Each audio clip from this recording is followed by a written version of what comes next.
One of the things that Yeah. disturbs me greatly is that all of our phones are made overseas, and then some of Well, our phones are made in and places the chips. yes, and the chips. Like, wouldn't it be better to have an American-made iPhone where you know people are paid good wages, they have health insurance, they're taken care of, they can live a good life, where you're not buying a piece of electronics that's cheaper because someone has to suffer in a horrible way that's not even legal in the United States. It's not even legal to have them work that way in the United States, so they get these people to build them overseas. You do it, but let me just say, that chip deal is so bad. We put up billions of dollars for rich companies to come in and borrow the money and build chip companies here, and they're not going to give us the good companies anyway.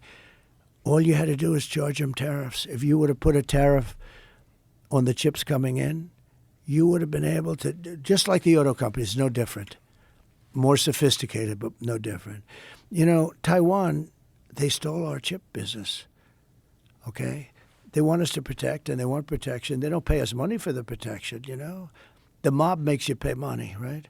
But with these countries that we protect, I got hundreds of billions of dollars from NATO countries that were never paying us.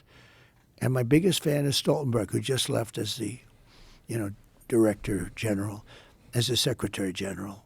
Good guy. He said Bush came, he made a speech. Obama came, he made a speech. Trump came, he said, you guys aren't paying, you got to pay.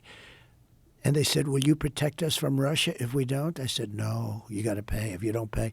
Billions of dollars came in to NATO. When I see us paying a lot of money to have people build chips, that's not the way.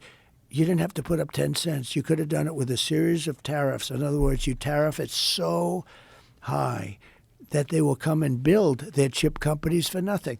In other words, Joe, you put a big tariff on the chips coming in. I say, you don't have to pay the tariff. All you have to do is build your plant in the United States. We didn't have to give them the money to build a plant. Besides that, they're very rich companies, these chip companies. They stole 95% of our business. It's in Taiwan right now. They do a great job, but that's only because we have stupid politicians. We lost the chip business, and now we think we're going to pay. You can't build it that way. You have to make them spend their money in the United States, and those plants would open up all over, and they'll fund them. We don't have to put up 10 cents.